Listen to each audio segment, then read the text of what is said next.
Halo Sobat Milenial semua, jumpa lagi dengan Yusuf Channel 33. Kali ini kita akan lanjutkan pembahasan mengenai latihan soal dan pembahasan Ankapin 2, melanjutkan yang minggu kemarin, yaitu tentang ilmu pelayaran data. Jika minggu kemarin sudah kita bahas dari nomor 1 sampai dengan nomor 10, sekarang kita bahas yang berikutnya, yaitu dari nomor 11. Oke, mari kita mulai.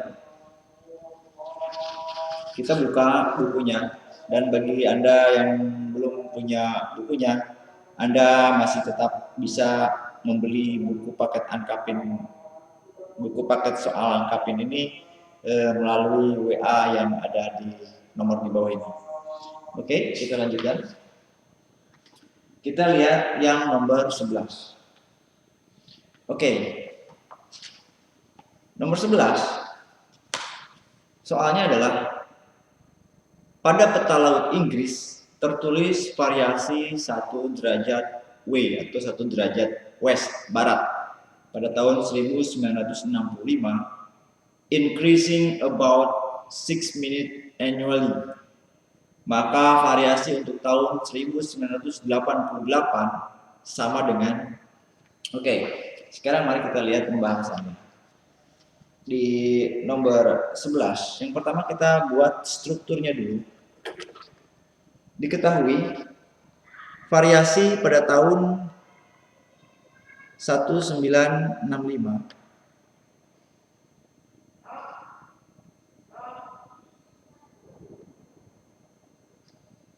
variasi pada tahun 1965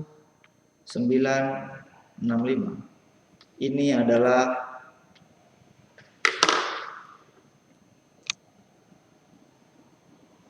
satu derajat barat. Oke.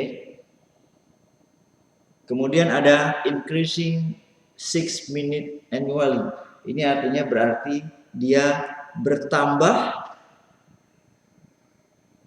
6 menit setiap tahun per tahun. Oke.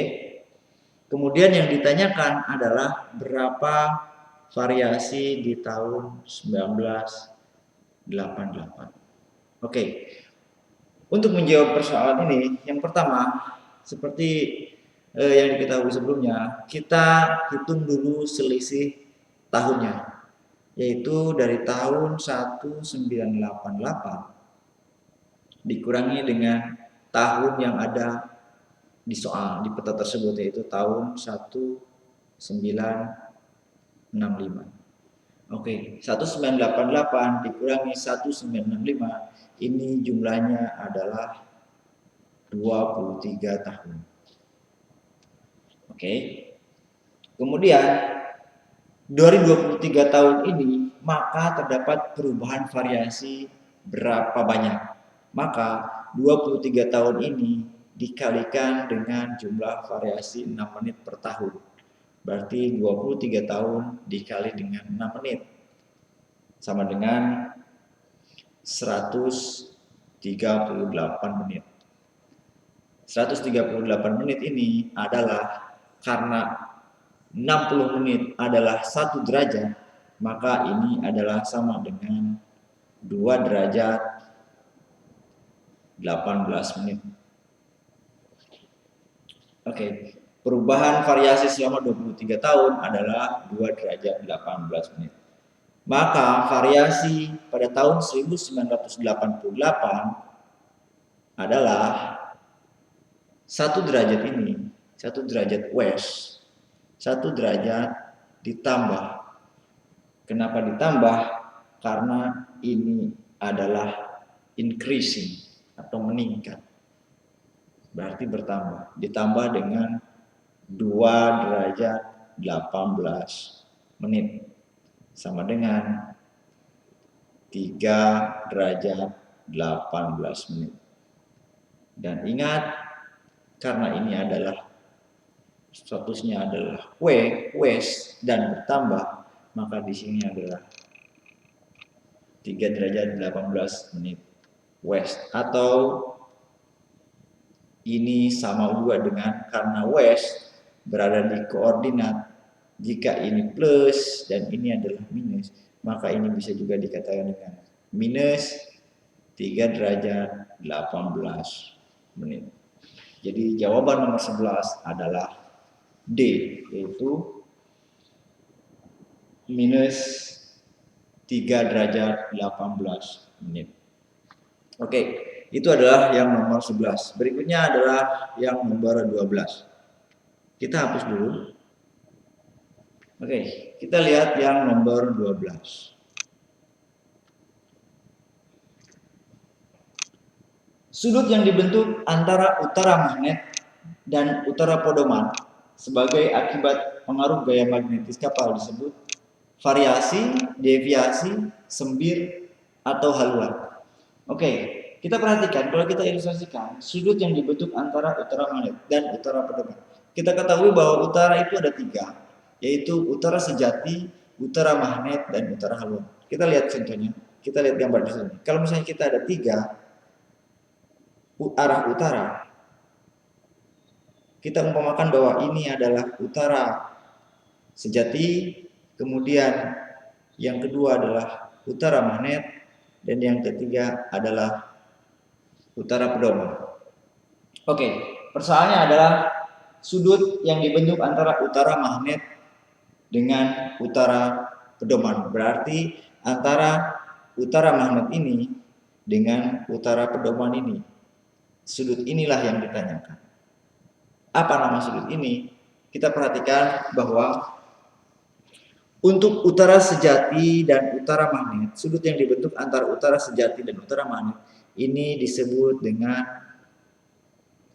variasi. Kemudian sudut yang dibentuk antara utara magnet dengan utara pedoman ini yang dinamakan dengan deviasi. Oke, dan sudut yang dibentuk antara utara sejati dengan utara pedoman, yaitu sudut ini, inilah yang dinamakan dengan sembir. Berarti sembir ini adalah sama dengan variasi ditambah dengan deviasi. Jadi jawaban nomor 12, sudut yang dibentuk antara utara magnet dengan utara pedoman disebut dengan deviasi, yaitu B. Oke, saya rasa nomor 12 sudah jelas. Jika belum jelas, Anda bisa lihat lagi di video mengenai 3 arah utara yang sudah saya jelaskan di playlist ilmu pelayaran datar. Silakan buka lagi dan untuk cepatnya klik tombol I di sebelah kanan atas video ini. Oke. Berikutnya adalah soal nomor 13. Diketahui HM sama dengan 0,35 derajat dan HP sama dengan 37 derajat. Maka deviasi sama dengan A plus 2 derajat, B minus 2 derajat, C plus 5 derajat, D minus 5 derajat. Oke, sekarang kita perhatikan dulu. Jika kita ilustrasikan, yang pertama untuk mengilustrasikan ini kita harus membentuk garis bantu yang bernama utara. Oke, kita misalkan ini adalah garis bantu utara dan ini kita sebut utara magnet. Kemudian ada HM sama dengan 0,35 derajat. Berarti 0,35 ini adalah haluan magnet. Kapal ini bergerak kapal ini bergerak pada haluan 0,35 derajat. Berikutnya pada soal ada HP 37 derajat. Berarti di sini adalah HM. Kemudian kita buat garis bantu lagi kalau misalnya ini adalah UP. Kalau misalnya garis ini adalah UP 37 derajat berarti ke sebelah sini. ini adalah HP dan sudutnya adalah dari 0 menuju ke haluan tersebut adalah 37 derajat. Maka deviasinya adalah, seperti yang kita ketahui, dari 3 arah utara adalah utara sejati, utara magnet, utara pedoman. Sudut yang dibentuk antara utara magnet dengan utara pedoman inilah yang dinamakan dengan deviasi. Dengan kata lain, kalau ini diganti adalah haluan sejati, UM menjadi haluan magnet, dan UP menjadi haluan pedoman, maka dapat terlihat bahwa HP haluan pedoman sama dengan haluan magnet ditambah dengan deviasi. Dengan demikian, deviasi adalah sama dengan haluan pedoman dikurangi dengan haluan magnet. Diketahui pada soal, haluan pedoman adalah 37 derajat. Dikurangi dengan haluan magnet adalah 35 derajat. Maka deviasi adalah sama dengan 2 derajat. Berarti sudut deviasi inilah bernilai 2 derajat. Karena haluan pedoman berada di sebelah kanan haluan magnet atau di sebelah timur, maka nilai ini bernilai plus. Sehingga jawabannya adalah plus 2 derajat, yaitu jawabannya adalah A. Kita lihat di soal di pembahasannya, dan jawabannya adalah A. Sama.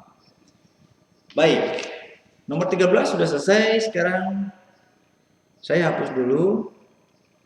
Sekarang kita bahas yang nomor 14. Sudut yang dibentuk antara garis lunas kapal dengan air lunas disebut dengan variasi, deviasi, rimban, atau sembir. Kita lihat di pembahasan nomor 14. Seperti yang kita ketahui, variasi berarti sudut yang dibentuk antara utara sejati dengan utara magnet. Inilah yang disebut dengan variasi. Kemudian ada yang B, deviasi. Deviasi adalah sudut yang dibentuk antara utara magnet dengan utara pedoman. Inilah yang disebut dengan deviasi. Kemudian yang C, rimban. Lihat di pembahasannya. Rimban adalah sudut yang dibentuk antara garis lunas kapal dengan garis yang dilayari atau garis air lunas sebagai akibat dari pengaruh angin yang menerpa kapal. Jadi maksudnya begini. Ketika pada haluan kapal bergerak sebetulnya ke sini, ke arah haluan seperti ini. Anggaplah misalnya ini haluan 45 derajat. Kemudian kapal ini diterpa oleh angin. Sehingga kapal ini yang sedianya bergerak ke 45 karena ada angin, maka sesuai dengan perhitungan vektor, maka dia akan bergerak menjadi ke sebelah sini. Karena ini yang bergerak. Maka sudut inilah sudut yang dibentuk antara haluan dengan sudut yang lunas kapal dengan garis hasil yang dilayari, inilah yang dinamakan dengan rimban. Kemudian ada yang namanya sembir. Sembir adalah sudut yang dibentuk antara utara sejati dengan utara pedoman, atau disebut dengan variasi ditambah dengan deviasi. Jadi yang nomor 14, sudut yang dibentuk antara garis lunas kapal dengan air lunas, inilah yang disebut dengan perimbang. Jawabannya C. Oke, berikutnya adalah ke nomor 15. Saya hapus dulu. Oke, berikutnya adalah soal nomor 15.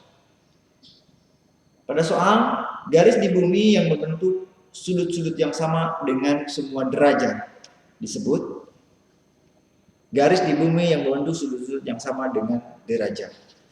Oke, kita perhatikan. Yang pertama, 15, yang A, ortodrom. Apa yang dimaksud dengan ortodrom? Di sini pada pembahasan, ortodrom adalah lingkaran pada permukaan bumi yang titik pusatnya berada pada titik pusat bumi dan jari-jarinya sama dengan jari-jari bumi. Kalau kita umpamakan bahwa ini adalah bumi, oke, kemudian kita proyeksikan menjadi suatu peta, ini adalah titik pusat bumi, kemudian kita tarik garis lurus, ini adalah proyeksinya, maka inilah yang dinamakan dengan ortodrom, yaitu lingkaran pada permukaan bumi yang titik pusatnya berada pada titik pusat bumi dan jari-jarinya sama dengan jari-jari bumi. Kemudian yang B, loxodrom. Loxodrom di sini adalah garis di bumi yang membentuk sudut-sudut yang sama dengan semua derajat. Derajat adalah lingkaran besar yang melalui kutub-kutub utara dan kutub-kutub selatan. Sudah kita bahas sebelumnya, kalau misalnya ini adalah bumi dan kita buat garis bantu seperti ini, di bawahnya adalah selatan, kemudian sebelah kanan adalah timur, sebelah kiri adalah barat. Derajat adalah lingkaran besar yang melalui kutub utara dan selatan. Berarti derajat ini adalah lingkaran seperti ini kalau kita ilustrasikan. Nah, ini adalah yang dimaksud dengan derajat. Lingkaran-lingkaran besar yang melewati garis-garis, yang melewati kutub utara dan kutub selatan. Itulah yang dimaksud dengan derajat. Dan kalau kita proyeksikan di peta laut, maka derajat ini akan membentuk garis-garis bujur seperti ini. Dan loxodrom, kalau kita buat garis miring seperti ini, maka sudut-sudut inilah yang membentuk sudut yang sama. Inilah yang dimaksud dengan loxodrom, yaitu garis di bumi yang ini yang membentuk sudut yang sama dengan derajat-derajat. Kalau kita ilustrasikan berarti seperti ini. Garis inilah yang dimaksud dengan loxodrom. Kemudian ada isogon, yaitu seperti sudah dibahas sebelumnya di video sebelumnya, adalah garis yang melalui tempat dengan nilai variasi yang sama, dan agon adalah garis yang melalui tempat dengan variasi bernilai 0. Oke, jadi jawaban nomor 15, garis yang membentuk sudut yang sama dengan semua derajat, ini disebut dengan loxodrom, atau jawabannya adalah B. Oke, berikutnya adalah nomor 16. Saya hapus dulu. Oke, berikutnya adalah nomor 16. Nomor 16, pertanyaannya adalah haluan yang arahnya tidak mengikuti jajar atau derajat disebut haluan timur barat, haluan utara selatan, haluan serong. Yang D, pertanyaan A, B, C dan A, B dan C benar. Salah bukan pernyataan. Oh ya, pernyataan A, B dan C benar. Oke, perhatikan. Yang pertama A, apa yang disebut dengan haluan timur dan barat? Kalau kita perhatikan dari mawar pedoman seperti ini,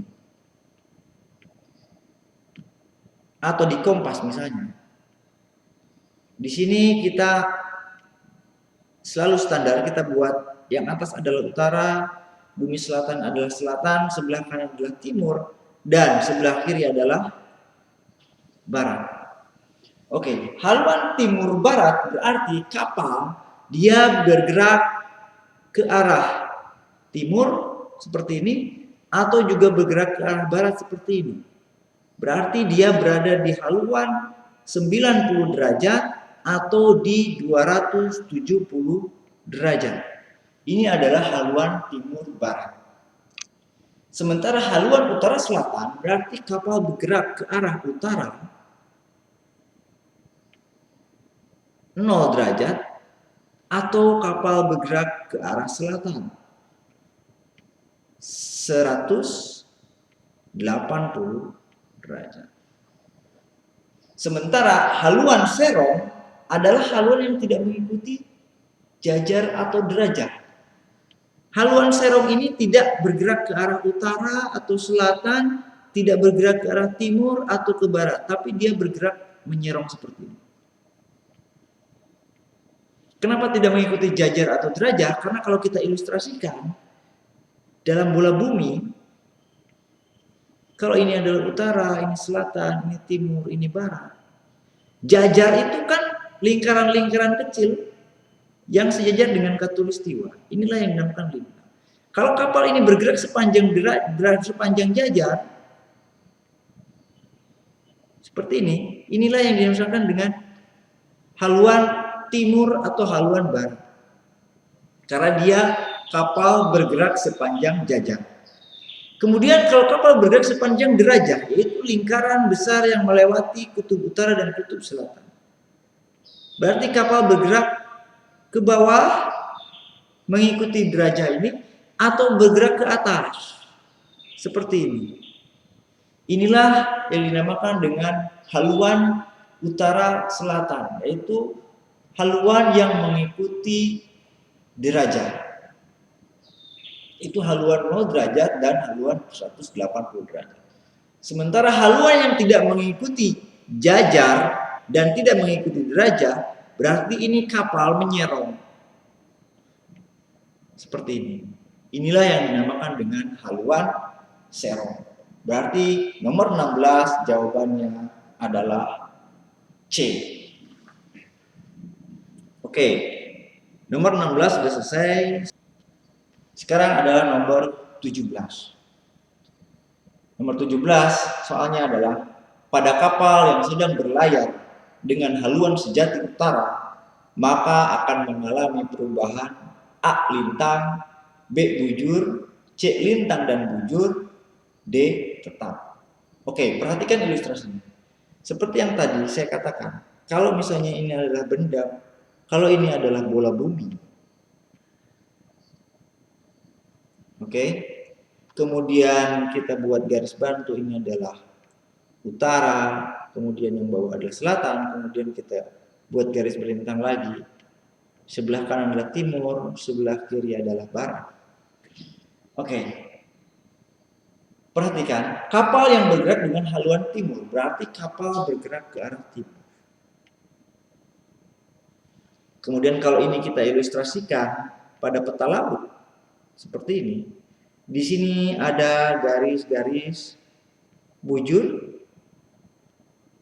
Kemudian yang melintang, ini ada garis-garis lintang.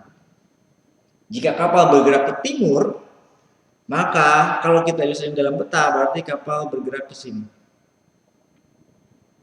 Terlihat mana yang berubah? Asalnya di bujur ini, misalnya bujur A derajat, maka dia akan berubah ke bujur B derajat misalnya. Sementara untuk lintangnya dia tidak mengalami perubahan karena tetap berada di lintang yang ini. Tidak ada perubahan antara ini dengan ini. Oke, jadi kapal kalau bergerak ke arah timur, maka otomatis dia yang berubah adalah bujurnya. Oke, berarti nomor 18 jawabannya adalah B.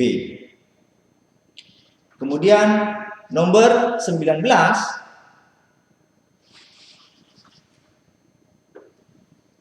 saya rasa sudah jelas.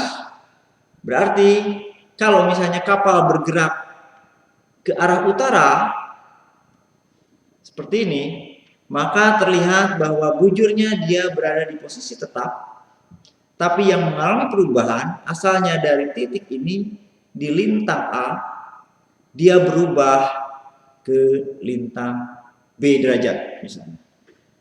Jadi kalau kapal yang bergerak ke arah utara atau ke arah selatan, maka yang berubah itu adalah lintangnya. Sementara kalau haluan serong seperti ini, maka otomatis dari titik ini akan ada perubahan lintang dan akan ada perubahan bujur. Itulah kalau haluan serong, maka yang berubah adalah lintang dan bujurnya. Oke, nomor 18 sudah selesai. Sekarang saya hapus lagi. Nomor 19, posisi yang diperoleh dari perhitungan haluan dan jauh disebut posisi duga, posisi sejati, perolehan duga, perolehan sejati. Oke. Untuk membahas yang ini kita buka satu persatu pembahasannya. Nomor 19, di sini dikatakan posisi duga adalah posisi kapal yang diperoleh melalui perhitungan haluan dan jauh. Jadi posisi duga ini adalah dengan perhitungan matematika. Jadi kalau misalnya di titik A, kapal bergerak dengan sekian lintang dan bujur, kemudian kapal ini bergerak ke titik B dengan titik-titik lintang dan bujur, maka perhitungan secara matematika, maka titik B inilah yang dinamakan dengan posisi duga, yaitu perhitungan matematika. Sedangkan posisi sejati adalah posisi kapal yang diperoleh dengan cara membaring benda-benda di darat atau penelitian benda-benda angkasa. Jadi kalau misalkan kita bergerak di kapal, kemudian kita meneropong dengan membaring, kemudian kalau misalnya ini adalah pulau, kemudian kita buat baringan, kemudian dari penglihatan ini kemudian kita plotkan di peta, taruhlah misalnya pulaunya ini, kapalnya adalah ini. Maka hasil baringan inilah yang dinamakan dengan posisi sejati, yaitu posisi yang betul-betul keberadaannya karena dilihat dari penglihatan benda-benda yang ada di darat. Bisa gunung, mercusuar, tanjung, atau sebagainya. Kemudian ada perolehan duga, yaitu haluan dan jauh dari tempat tolak ke tempat tiba duga. Jadi perolehan duga ini adalah hasilnya dari tempat tolak yang A ini menuju ke tempat tiba duga ini. Tiba duga. Inilah yang dinamakan dengan perolehan duga. Sedangkan perolehan sejati adalah haluan dan jauh dari tempat tolak ke tempat tiba sejati. Berarti dengan kata lain, kalau misalnya tadi tempat sejatinya digambarkan seperti ini, kemudian tempat tempat tolaknya atau tempat berangkatnya adalah seperti ini, maka dari sudut ini ke tempat penglihatan tadi, inilah yang dinamakan dengan perolehan sejati. Jadi kuncinya hanya dua, yaitu melalui perhitungan dan melalui pengamatan.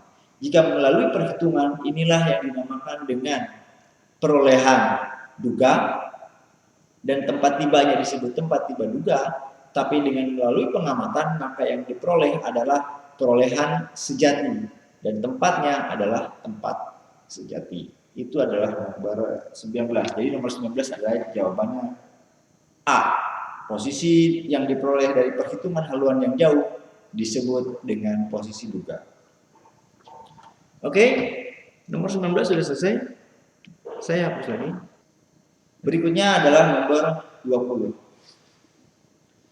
Pengaruh rimban di laut, kapal dihanyutkan ke kiri, maka nilai rimban dalam perhitungan adalah A positif, B negatif, C 0, D pernyataan A, B, dan C benar. Oke, kita perhatikan seperti yang tadi dibahas. Kita perhatikan dulu apa yang dimaksud dengan rimban.